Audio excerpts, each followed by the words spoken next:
Raymond Louis Carter stood at his kitchen window, watching the Hendersons across the county road as they supervised the installation team wrapping their ranch house in layers of synthetic foam insulation.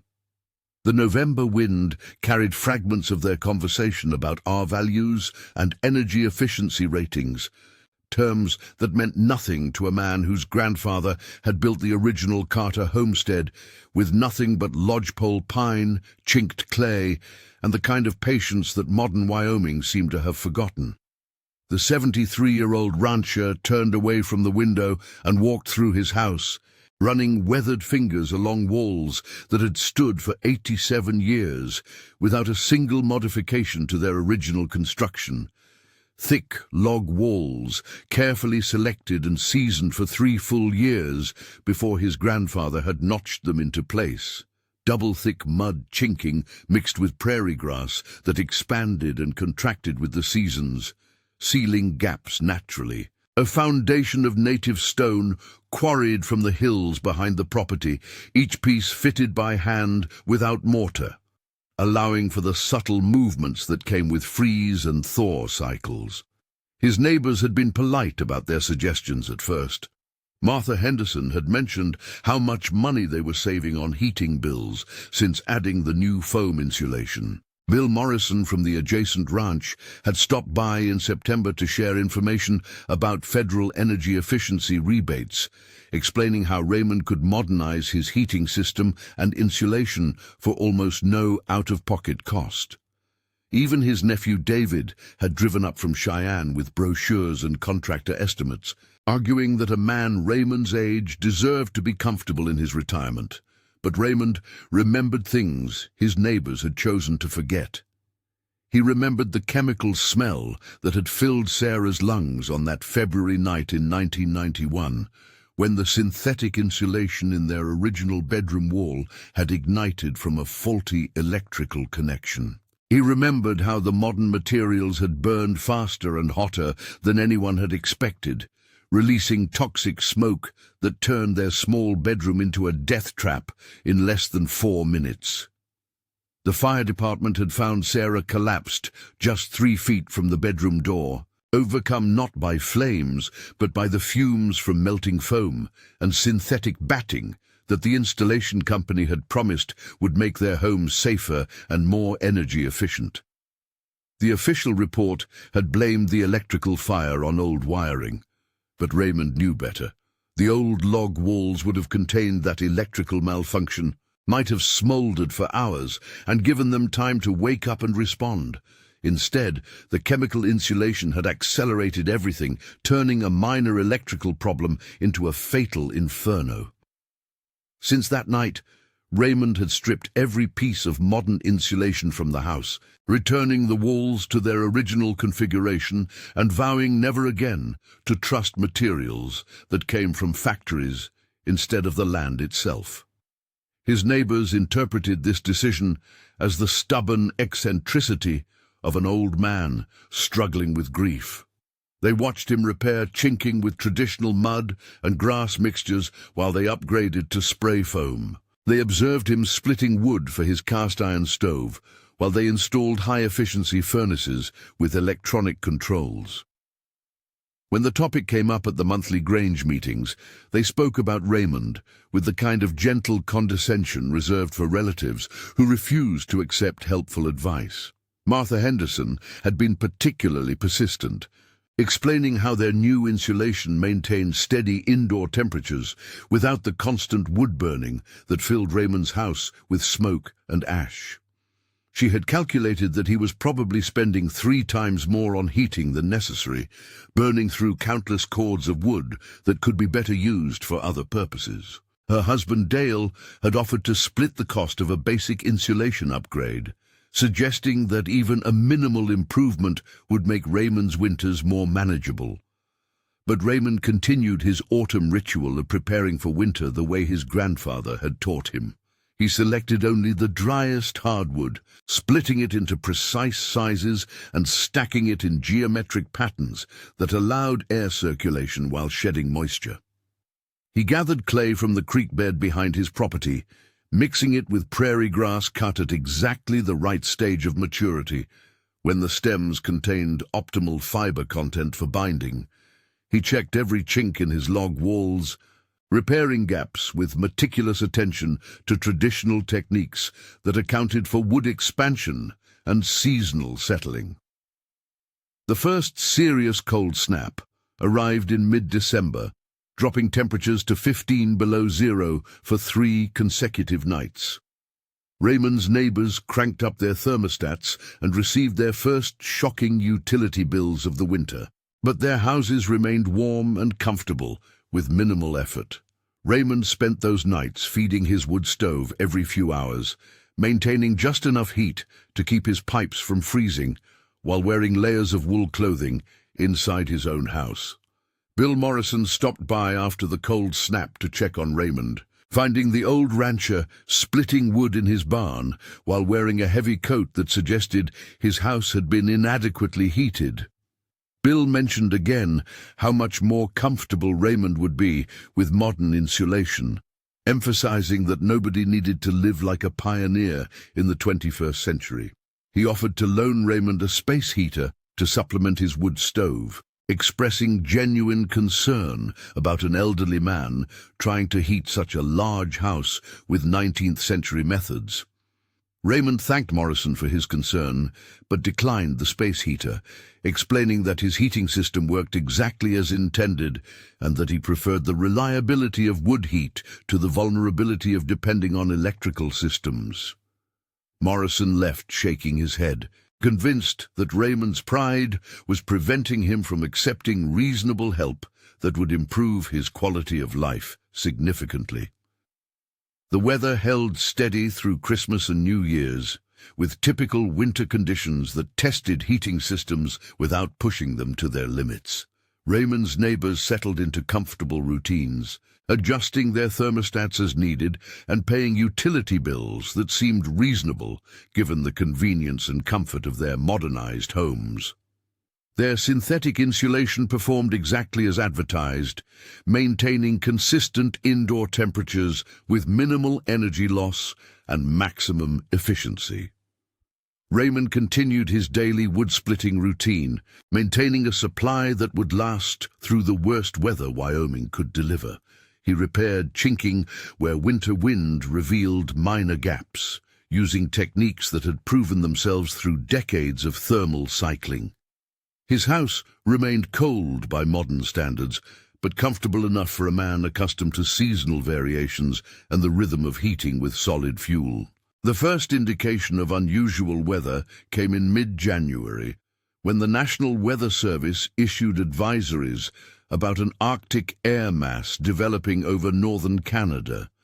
Meteorologists described atmospheric conditions that could produce extreme cold, potentially setting record low temperatures across the northern plains. Local news stations began preparing residents for what might become a historic freeze, advising people to check their heating systems and insulation before the worst cold arrived.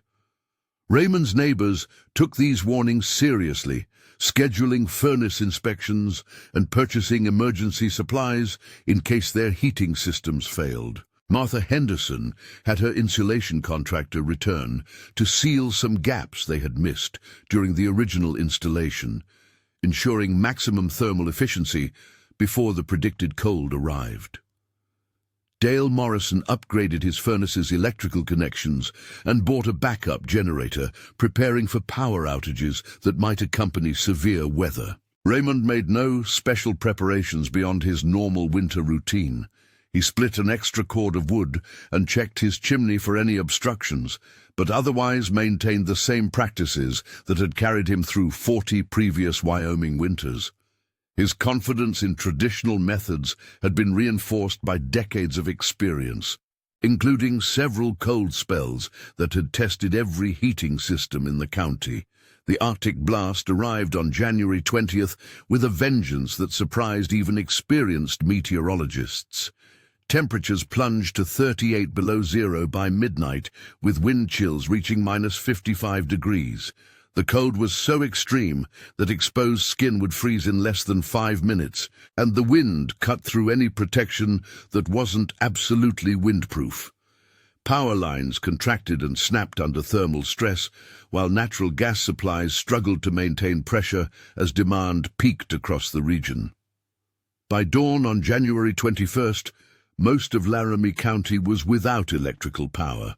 Emergency services advised residents to stay indoors and conserve body heat, warning that this level of cold could be fatal within minutes for anyone caught outside without proper protection.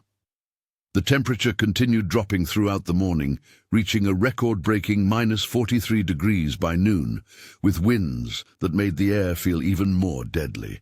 Raymond woke to find his house cold, but not dangerously so, with interior temperatures holding at about 45 degrees despite the exterior conditions. He built up his fire and began his normal morning routine, noting that his water pipes remained unfrozen and functional. The thick log walls and traditional chinking had moderated the interior temperature enough to prevent any serious problems, maintaining a thermal mass that absorbed and released heat gradually rather than responding immediately to exterior changes. His neighbors faced more serious challenges. Without electrical power, their modern heating systems were completely inoperable, and their high-efficiency insulation was designed to work with active heating rather than passive thermal retention.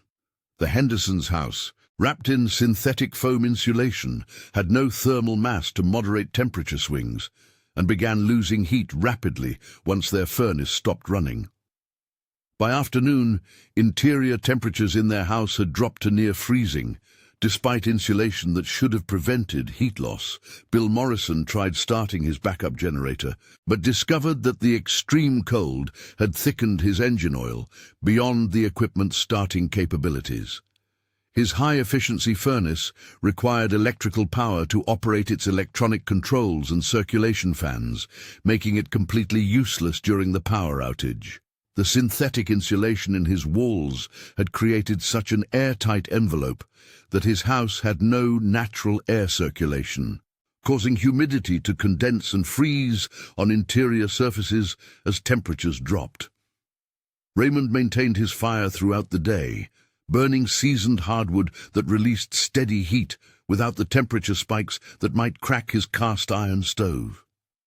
The thermal mass of his log walls absorbed heat during peak burning periods and released it gradually as the fire died down between feedings. His traditional mud and grass chinking expanded slightly as moisture content increased, actually improving the seal in his walls and reducing air infiltration during the worst weather. By the second night, emergency services were responding to calls from residents whose modern homes had become uninhabitable despite expensive insulation systems. The synthetic materials that performed well under normal conditions proved inadequate for extreme weather, particularly when combined with heating systems that required electrical power to function. Several families had to evacuate to emergency shelters as their houses became too cold for safe occupation. The Hendersons abandoned their house on the morning of January 22nd, when interior temperatures reached 20 degrees, despite their comprehensive insulation system. The synthetic foam that had reduced their heating bills during moderate weather offered no protection once their furnace failed, and the airtight construction prevented any passive heat retention from body warmth or cooking activities. They drove to Martha's sister's house in Cheyenne, where electrical power had been restored and modern heating systems were functional again. Bill Morrison lasted until the third night before admitting that his insulation and heating system could not protect him during extended power outages. His house had become so cold that water pipes were beginning to freeze despite expensive improvements that should have made his home more energy efficient. He packed essential supplies and drove to a hotel in Casper, leaving his cattle operation under the care of neighbors who still had functional heating systems. Raymond continued his normal routine throughout the crisis, feeding his fire every few hours and maintaining interior temperatures that remained above freezing despite the record-breaking cold outside. His house had become a kind of thermal fortress, with log walls that stored and released heat gradually and chinking that sealed air gaps while allowing natural moisture regulation. The traditional construction techniques had proven more reliable than modern alternatives when tested by weather conditions that exceeded normal design parameters. Power was restored on January 24th, after 4 days of the most extreme cold in Wyoming's recorded history. Emergency services reported dozens of cases of hypothermia and frostbite, along with extensive property damage from frozen pipes and heating system failures. Insurance companies began processing claims for damages related to inadequate heating during the emergency, including several cases where expensive insulation systems had failed to protect homes during power outages. Raymond's neighbors returned to assess the damage in their abandoned houses, finding frozen pipes, ice damage, and in some cases structural problems caused by rapid temperature cycling in poorly designed thermal envelopes. The Hendersons discovered that moisture had condensed and frozen throughout their insulation system, creating ice dams that would require extensive repairs. Bill Morrison found that his high-efficiency furnace had suffered internal damage from the thermal shock of rapid temperature changes, necessitating expensive repairs and component replacement. The old rancher emerged from the crisis with no damage to his house and no interruption to his normal winter routine. His traditional heating and insulation methods had provided exactly the protection they were designed to deliver, maintaining livable conditions throughout weather that had defeated modern systems. He had burned through most of his split wood supply, but his trees would provide fuel for next year's heating needs, creating a renewable cycle that required no external energy sources or electronic controls. Word of Raymond's successful weathering of the crisis spread quietly through the community, though few of his neighbors were prepared to acknowledge that their modernization efforts had actually decreased their resilience during extreme weather. The contrast between his traditional methods and their high-tech solutions was obvious to anyone who examined the results objectively, but accepting those conclusions would require admitting that their expensive upgrades had been worse than useless when tested by real emergency conditions. Martha Henderson eventually admitted that she envied Raymond's independence from the electrical grid and his ability to maintain heating during power outages. She had spent thousands of dollars on insulation and heating system upgrades that provided no protection when modern infrastructure failed, while Raymond's 19th-century technology had proven completely reliable under the worst possible conditions.